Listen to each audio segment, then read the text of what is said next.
Hello बच्चों, कैसे हैं आप लोग। तो पिछले वाले वीडियो में बच्चों हमने जो बात किया था वो क्लासिफिकेशन ऑफ अल्कोहल और फिनोल की बात किया था। तो बच्चों आज जो हम लोग पढ़ने वाले हैं वो पढ़ने वाले हैं क्लासिफिकेशन ऑफ ईथर। तो चलिए आप लोग एनसीईआरटी के बुक को ओपन कीजिए, पेन और कॉपी को निकालिए और हमारे साथ हेडिंग दीजिए क्लासिफिकेशन ऑफ ईथर। तो चलिए हेडिंग देते हैं classification of ether. Classification of ether.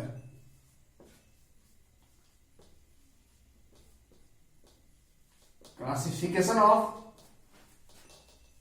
Ether. Clear है बच्चों। ईथर को जो क्लासिफाइड किया गया है वो मेनली दो पार्ट में किया गया है बच्चों। एक को हम लोग बोलते हैं सिंपल, जिसको हम लोग सिमेट्रिकल कहते हैं, और दूसरा जो है बच्चों वो है कॉम्प्लेक्स, जिसको हम अनसिमेट्रिकल कहते हैं। तो बच्चों अगर कोई आपसे पूछता है कि क्लासिफिकेशन ऑफ ईथर को कितने पार्ट में क्लासिफाइड किया गया है, तो आप बोलना दो पार्ट में किया गया है, एक सिमेट्रिकल है एक अनसिमेट्रिकल है। सिमेट्रिकल को हम लोग सिंपल ईथर कहते हैं और अनसिमेट्रिकल को हम लोग बच्चों कॉम्प्लेक्स ईथर कहते हैं। तो चलिए लिख देते हैं इसको। तो क्लासिफिकेशन ऑफ ईथर को मेनली दो पार्ट में क्लासिफाइड किया गया है। एक जो है बच्चों वो है क्या, सिंपल, इसी को हम लोग क्या बोलते हैं, सिमेट्रिकल ईथर। क्लियर है बच्चों। और दूसरा जो है वो है कॉम्प्लेक्स, जिसको हम लोग बोलते हैं बच्चों अनसिमेट्रिकल ईथर। क्या बोलते हैं बच्चों, अनसिमेट्रिकल ईथर। तो ईथर को दो पार्ट में क्लासिफाइड किया गया है। एक को हम लोग बोलते हैं सिंपल या सिमेट्रिकल ईथर और दूसरे को हम लोग बोलते हैं कॉम्प्लेक्स या अनसिमेट्रिकल ईथर। क्लियर है बच्चों। तो अब आप कहोगे सर कि कैसे हम पहचाने कि कौन सिमेट्रिकल ईथर है और कौन अनसिमेट्रिकल ईथर है। कैसे हम पहचानेंगे कि ये सिंपल ईथर है और कैसे हम पहचानेंगे कि ये कॉम्प्लेक्स ईथर है। तो बच्चों आप इसको नोट करें, मैं आपको बताता हूं कि आप कैसे पहचानोगे कि कौन सा ईथर सिंपल है और कौन सा कॉम्प्लेक्स है, कौन सिमेट्रिकल है और कौन अनसिमेट्रिकल है। क्लियर है बच्चों। तो चलिए इसको कर देते हैं इरेज। और इसके बाद अब हम लोग जानते हैं कि कैसे हम लोग पहचानेंगे कि कौन सा ईथर सिमेट्रिकल है और कौन सा ईथर अनसिमेट्रिकल है। बच्चों ईथर का फंक्शनल ग्रुप क्या होता है वो मैंने आपको पिछले वाले वीडियो में ही बता दिया है। जो बच्चों पहली बार ये वीडियो देख रहे हैं प्लीज आप इससे पहले वाले वीडियो को देख लें, तो आपको ये वीडियो बहुत ही आसानी से समझ में आएगा। क्लियर है। चलिए तो अब जानते हैं कि कैसे हम पहचानेंगे कि कौन सा ईथर सिमेट्रिकल है और कौन अनसिमेट्रिकल है। तो सबसे पहले मैं आपको सिखाऊंगा सिमेट्रिकल ईथर। Symmetrical ether. तो बच्चों ध्यान दें आप, सिमेट्रिकल ईथर को पहचानने का सबसे बेस्ट तरीका है कि ये भी अल्काइल है और ये भी अल्काइल है। ऑक्सीजन के दोनों तरफ अगर सेम अल्काइल ग्रुप हो, ऑक्सीजन के दोनों तरफ अगर सेम अल्काइल ग्रुप हो तो बच्चों इसको हम लोग बोलते हैं सिमेट्रिकल। क्या बोलते हैं, सिमेट्रिकल। या दोनों साइड एराइल ग्रुप हो तो भी इसको हम लोग बोलते हैं बच्चों सिमेट्रिकल। क्या बोलते हैं, सिमेट्रिकल। क्लियर है। और आप जानते हो कि ईथर का फंक्शनल ग्रुप ये है और ईथर का जो फंक्शनल ग्रुप होता है वो डाइवैलेंट होता है। क्यों, क्योंकि इसके दोनों साइड क्या होता है, ग्रुप होता है, एक ग्रुप दूसरा ग्रुप। तो बच्चों अगर कोई आपसे पूछता है कि सिमेट्रिकल ईथर को पहचानने का क्या तरीका है, तो आप बोलना कि ऑक्सीजन के दोनों तरफ अगर सेम अल्काइल ग्रुप है इसको हम लोग सिमेट्रिकल ईथर कहेंगे, और अगर सेम नहीं है तो वो अनसिमेट्रिकल होगा। तो अगर ऑक्सीजन के दोनों तरफ अगर आर है फिर भी ये सिमेट्रिकल है, और दोनों तरफ AR है फिर भी ये क्या है, सिमेट्रिकल है। क्लियर है। इसी को बच्चों मैं आपको और एग्जांपल से दिखाऊंगा कि अगर मैंने माना कि इधर ये CH3 है फिर ये ऑक्सीजन है और फिर ये CH3 है। तो देखो आप इस ऑक्सीजन के दोनों तरफ जो अल्काइल है वो क्या है, सेम है या अलग अलग है? सेम है। ये भी मिथाइल, ये भी मिथाइल। तो ये तो ईथर तो है, लेकिन कैसा ईथर? Symmetrical ether. तो हम जानते हैं ईथर का फंक्शनल ग्रुप यही ना होता है जो मैंने आपको बता दिया था पिछले वाले वीडियो में कि सिमेट्रिकल का ईथर, ये ईथर का फंक्शनल ग्रुप होता है जो क्या होता है? डाइवैलेंट होता है। क्लियर है? तो ऑक्सीजन के दोनों तरफ सेम अल्काइल ग्रुप है, इसलिए क्या है? ईथर तो है, लेकिन कैसा ईथर है? सिमेट्रिकल है। कैसा है बच्चों? सिमेट्रिकल है। और अगर मैं आपके पास एग्जांपल दूं तो C2H5O C2H5, आप देख लो ये भी क्या है? सिमेट्रिकल ईथर है। क्यों? क्योंकि इधर भी C2H5 और इधर भी C2H5। और ऑक्सीजन के दोनों तरफ अगर सेम अल्काइल ग्रुप हो तो ये कैसा ईथर होगा? सिमेट्रिकल ईथर होगा। क्लियर है? ये तो अल्काइल की बात हुआ। अगर मान लीजिए आपके पास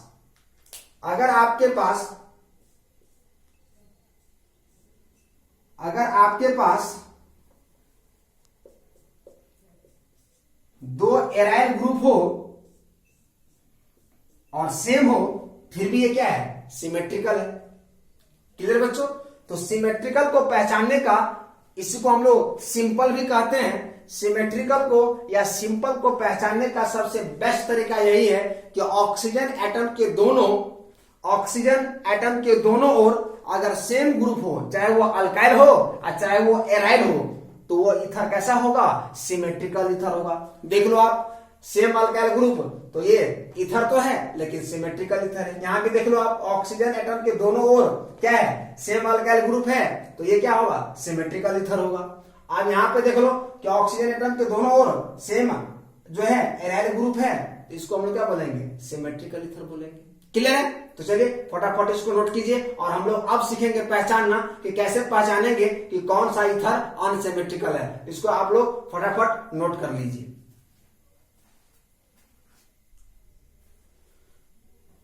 क्लियर है? चलिए, तो अब हम लोग जानेंगे कि कैसे पहचाने कि कौन सा ईथर अनसिमेट्रिकल है। तो चलिए बच्चों देखते हैं कि कौन सा ईथर अनसिमेट्रिकल है। तो आप लोग कॉपी पर हेडिंग दीजिए अनसिमेट्रिकल। क्लियर बच्चों? ये क्या हो गया? अनसिमेट्रिकल। और अनसिमेट्रिकल ईथर को पहचानने का सबसे बेस्ट तरीका है कि अगर एक अल्काइल इधर है तो यहां पे अल्काइल दूसरा हो जाएगा। अगर यह R है यह R डाइस होगा, या नहीं तो यह R है तो ये AR हो सकता है। अगर ऐसा कंडीशन है तो बच्चों हम कह सकते हैं कि ये कैसा ईथर है? अनसिमेट्रिकल है। अगर मैं आपको एग्जांपल बताऊं तो आप देखो एग्जांपल, CH3O और C2H5। देखो बच्चों, ऑक्सीजन के इस तरफ क्या है? अल्काइल है जो क्या है? मिथाइल है। ऑक्सीजन के इस तरफ भी क्या है? अल्काइल है जो क्या है? इथाइल है। क्या ऑक्सीजन एटम के दोनों ओर सेम ग्रुप है? नहीं है, अलग अलग ग्रुप है। एक मिथाइल है तो एक इथाइल है। तो बताओ बच्चों ये कैसा ईथर? Unsymmetrical ether. कैसा ईथर बच्चों? Unsymmetrical ether. क्लियर है? और अगर मैं आपके पास एग्जांपल दूं तो आप ये देखो, ये आपका एक एराइल है, ये ऑक्सीजन हो गया और ये CH3 हो गया। अब आप देखो कि इस ऑक्सीजन के दोनों तरफ देखो आप, तो एक तरफ अल्काइल है तो एक तरफ एराइल है। क्या दोनों तरफ सेम ग्रुप है? तो आप बोलोगे नहीं सर, दोनों तरफ सेम ग्रुप नहीं है। तो अगर नहीं है तो इसका मतलब क्या है? अनसिमेट्रिकल ईथर है। कैसा ईथर है बच्चों? अनसिमेट्रिकल है। अगर मैं आपके पास और एग्जांपल दूं तो आप देखो, ये आपका एक एराइल हो गया, ये ऑक्सीजन हो गया, यहां पे C2H5 हो गया। तो बच्चों आप बताओ, आप यहां भी देख लो और यहां देखो आप, इस ऑक्सीजन के दोनों तरफ क्या सेम ग्रुप है? नहीं है। और जब सेम ग्रुप नहीं है तो हम क्या कहेंगे कि ये अनसिमेट्रिकल ईथर है या कॉम्प्लेक्स। क्लियर है बच्चों? तो कोई डाउट नहीं ना?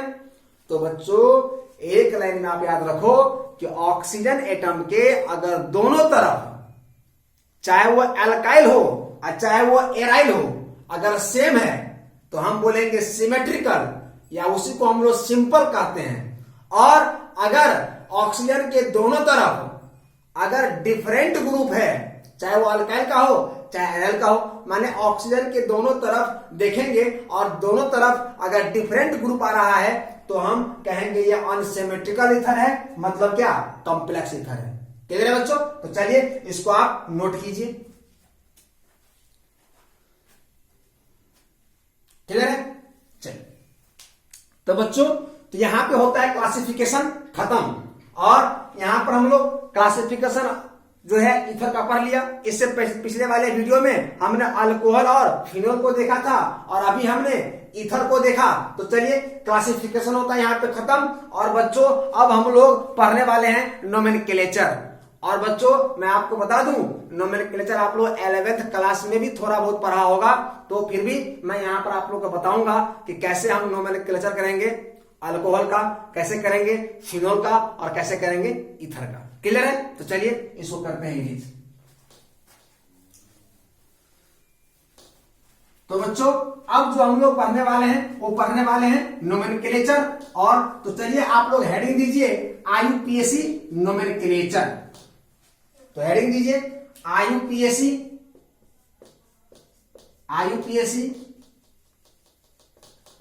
नोमेनक्लेचर। क्लियर बच्चों? तो आईयूपीएसी नोमेनक्लेचर पढ़ने वाले हैं, और सबसे पहले जो हम लोग पढ़ने वाले हैं बच्चों आईयूपीएसी नोमेनक्लेचर, वो किसका पढ़ने वाले हैं? वो पढ़ने वाले हैं हम लोग अल्कोहल का। किसका पढ़ने वाले हैं? अल्कोहल का। तो आईयूपीएसी नोमेनक्लेचर जो हम लोग पढ़ने वाले हैं वो सबसे पहले किसका पढ़ेंगे? अल्कोहल का पढ़ेंगे। तो अब अल्कोहल का आईयूपीएसी नेम को लिखने के लिए बच्चों आपके पास रूल होना चाहिए। जब तक आपके पास रूल नहीं होगा तो आप आईयूपीएसी नोमेनक्लेचर नहीं कर सकते हैं, क्योंकि आईयूपीएसी रूल के अकॉर्डिंग ही चलता है। आईयूपीएसी नेम बिना रूल का नहीं लिख सकते हैं। तो बच्चों सबसे पहले मैं आपको इसका रूल बताऊंगा कि कैसे आप इसका नोमेनक्लेचर कर पाएंगे। क्लियर है? तो चलिए सबसे पहले हम लोग अल्कोहल के आईयूपीएसी नोमेनक्लेचर को करने के लिए सबसे पहले हम लोग कुछ रूल जानते हैं, और जब हम लोग रूल जान जाएंगे तो नाम लिखना बहुत ही आसान हो जाएगा। चलिए रूल नंबर फर्स्ट है बच्चों, find the longest chain of carbon atom. तो बच्चों इसके नोमेनक्लेचर को करने के लिए सबसे पहला काम कि आप कार्बन का एक लॉन्गेस्ट चेन सेलेक्ट करें। Find the longest chain of carbon atom. Clear है? सेकेंड है RFPD apply on the position of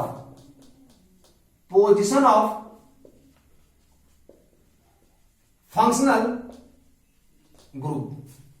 rule number second, सबसे पहला काम आप करो, अल्कोहल का अगर आईयूपीएसी नाम लिखना है तो सबसे पहला काम कार्बन का एक लंबा चेन सेलेक्ट करो। उसके बाद RFPD अप्लाई करो किस पर? पोजीशन ऑफ फंक्शनल ग्रुप पर।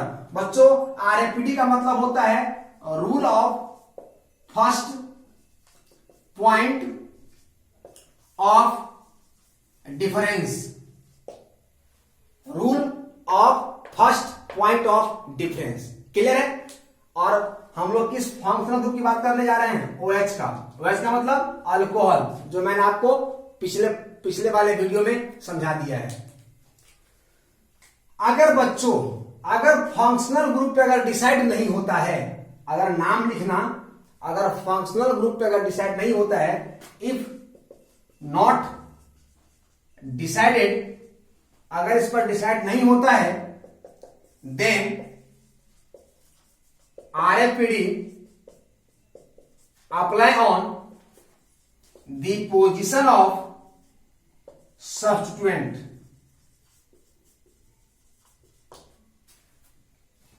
सब्स्टिट्यूएंट को हम लोग बच्चों ब्रांच भी कहते हैं, सब्स्टिट्यूएंट को हम लोग ब्रांच भी कहते हैं।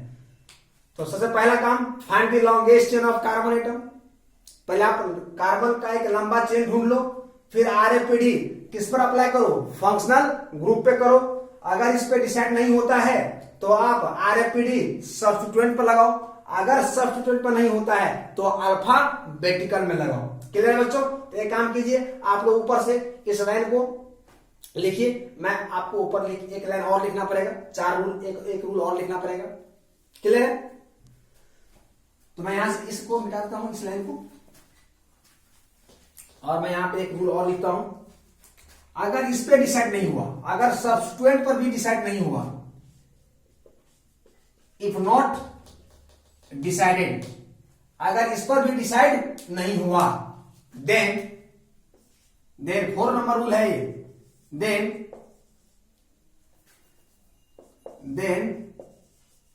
RAPD applying alpha बेटिकल order. Clear है बच्चों? तो सबसे पहला काम, एक लॉन्गेस्ट चेन सेलेक्ट करो।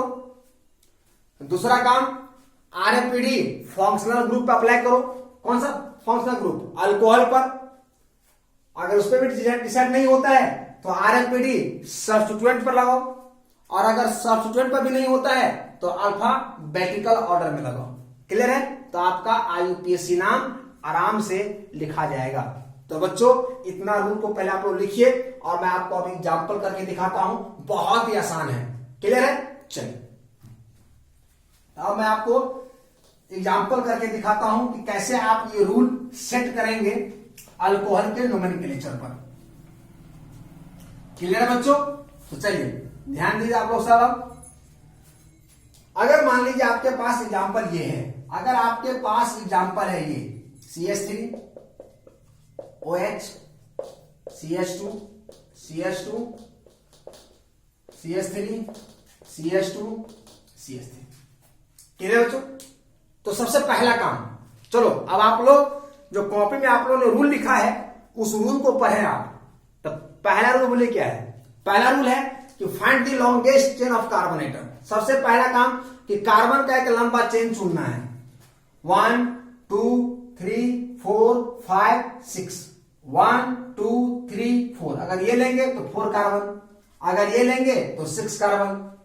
देखते हैं इसमें 1 2 3 4 5 6 7, यानी अगर हम सीधा चेन लें इसमें कितना कार्बन आएगा? 7 कार्बन। तो रूल पहला क्या कहता है?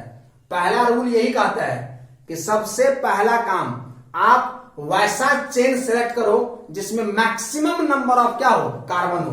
तो बच्चों ये ऐसा चेन है इसमें, इस कंपाउंड में जो सबसे क्या है? सबसे ज्यादा कार्बन इसमें है। क्लियर? पहला काम तो हमने कर लिया कि find the longest chain of carbon atom. अब दूसरा कह रहा है कि RAPD apply on the position of functional group. गिनती आप उधर से करोगे जिधर से फंक्शनल ग्रुप क्या आएगा? नजदीक आएगा। तो आप देख लो 1 2 3 4 5 6 7, 1 2 3 4 5 6 और 7। क्लियर है बच्चों? इधर से देखो आप, अल्कोहल 2 पे आ रहा है, उधर देखो आप 6 पे आ रहा है। जब इसी पर डिसाइड हो गया तो हम लोग सब्स्टिट्यूएंट पर डिसाइड करने की कोई जरूरत नहीं है। जब इस पर डिसाइड नहीं होगा तब हम लोग सब्स्टिट्यूएंट पर डिसाइड करेंगे, क्योंकि रूल ही कहता है। क्लियर है? तो अब इसका नाम लिखना है। तो आप बताओ नंबरिंग कौन सही है, ये वाला या ये वाला? नंबरिंग ये वाला सही है, और ये जो आपने नंबरिंग किया ये क्या है? गलत है। क्यों? क्योंकि इधर से 6 पे आ रहा है, इधर से 2 पे आ रहा है, तो 2 वाला क्या है? सही है। क्लियर है? चलिए अगर आप इसका नाम लिखोगे, अगर आप इसका नाम लिखोगे तो नाम में सबसे पहले क्या है? ब्रांच लिखना पड़ेगा, और ब्रांच कितना पे है? 5 पे है। तो क्या लिखेंगे? 5 मिथाइल। क्या लिखेंगे? 5 मिथाइल। और कितना पे अल्कोहल है? 2 पे है, तो लिखेंगे 2 हेक्सेनोल। क्या लिखेंगे बच्चों? हेक्सेन, सॉरी 7 कार्बन है तो हेप्टेन। हेप्टेनोल। क्या लिखेंगे? हेप्टेनोल लिखेंगे। क्लियर है? तो 5 पे क्या है? मिथाइल है, तो लिखिए 5 मिथाइल। और उसके बाद 2 पे क्या है? अल्कोहल है, तो लिखिए 2। अल्कोहल का पोजीशन 2 दिए और 7 कार्बन है, तो क्या लिखा हमने? हेप्टेन। हेप्टेन और अल्कोहल है, अल्कोहल के लिए हम लोग ओल लगाते हैं, OL लगाते हैं, लास्ट में क्या लिखा? OL। क्लियर है? चलिए देखते हैं नेक्स्ट एग्जांपल। नेक्स्ट एग्जांपल बच्चों हमारे पास ये है,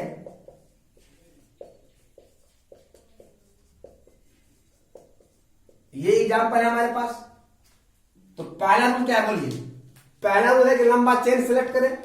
1 2 3 4 5, 1 2 3 4 5, सीधा भी लेंगे 5, ये भी लेंगे तो 5। तो अगर हमने ये चेन लिया तो हम लोग चेन तो सिलेक्ट कर लिया। अब बात आया कि नंबरिंग किधर से करें। तो नंबरिंग 1 2 3 4 5, 1 2 3 4 5। तो देखो अब बताओ आप इधर से जो आपने नंबरिंग किया तो अल्कोहल कितना पे आ रहा है? 3 पे आ रहा है। और इधर से किया तो इधर से 3 पे अल्कोहल आ रहा है। और दोनों साइड से अल्कोहल 3 पे आ रहा है, तो अब किधर से करें नंबरिंग? कौन नंबरिंग सही है? डिसाइड तो नहीं हो रहा है। तो चलिए, तो रूल कहता है कि अगर फंक्शनल ग्रुप पे अगर डिसाइड नहीं हो रहा है तो आप किस पर डिसाइड करो? सब्स्टिट्यूएंट पर डिसाइड करो। अब आप सब्स्टिट्यूएंट पर देख लो, तो सब्स्टिट्यूएंट पे इधर से कितना पे आ रहा है? 2 पे आ रहा है। इधर से कितना पे? 4 पे। इधर से कितना पे? 2 पे। इधर से कितना पे? 4 पे। यानी सब्स्टिट्यूएंट पर भी डिसाइड नहीं हो रहा है। तो न तो फंक्शनल ग्रुप पे हो रहा है और न तो सब्स्टिट्यूएंट पर हो रहा है। तो आप नंबरिंग किसी भी डायरेक्शन में कर सकते हो, ये भी सही है और ये भी सही है। क्लियर है? चलिए अब नाम लिखना है। तो सबसे पहले आप ब्रांच को लिखो। तो ब्रांच कौन है? एक ब्रांच यहां है और एक ब्रांच यहां है, और दोनों क्या है? मिथाइल है। तो बताओ, एक 2 पर है तो लिखेंगे 2, एक मिथाइल 2 पे है तो लिखेंगे 2, दूसरा मिथाइल 4 पे है तो 4, और 2 को है तो 2 के लिए डाई। आप फिर क्या लिखेंगे? मिथाइल। और अल्कोहल कितना पे है? 3 पे है तो लिखेंगे 3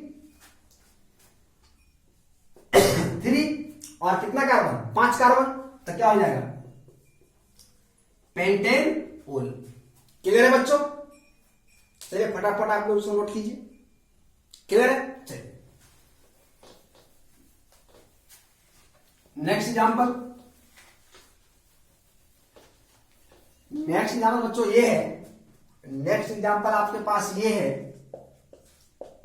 ये CH3 है, CH2, CH3, OH,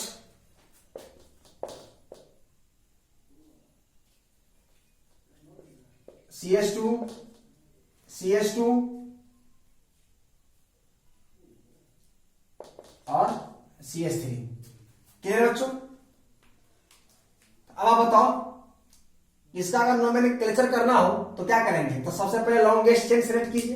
तो 1 2 3 4 5 6 7, यही एक लॉन्गेस्ट चेन है। तो हमने लॉन्गेस्ट चेन सेलेक्ट कर दिया। तो अब आप बताओ कि अगर नंबरिंग करना होगा तो कैसे करेंगे? तो 1 2 3 4 5 6 7, 1 2 3 4 5 6 और 7। क्लियर है? अब आप बताओ इधर से नंबरिंग करने पर 4 पे आ रहा है OH, और इधर से भी नंबरिंग करने पर 4 पे आ रहा है OH। तो OH पर तो डिसाइड हो नहीं रहा है, तो अब डिसाइड किस पर होगा? अब डिसाइड होगा सब्स्टिट्यूएंट पर। इधर से सब्स्टिट्यूएंट 3 पे आ रहा है और इधर से 5 पे आ रहा है। इसका मतलब ये 3 वाला सही है और ये वाला क्या है? गलत है। तो जब OH पे डिसाइड नहीं हुआ तो हमने किस पर डिसाइड किया? हमने डिसाइड किया किस पर? सब्स्टिट्यूएंट पर। क्लियर है? तो बताओ इसका नाम क्या होगा?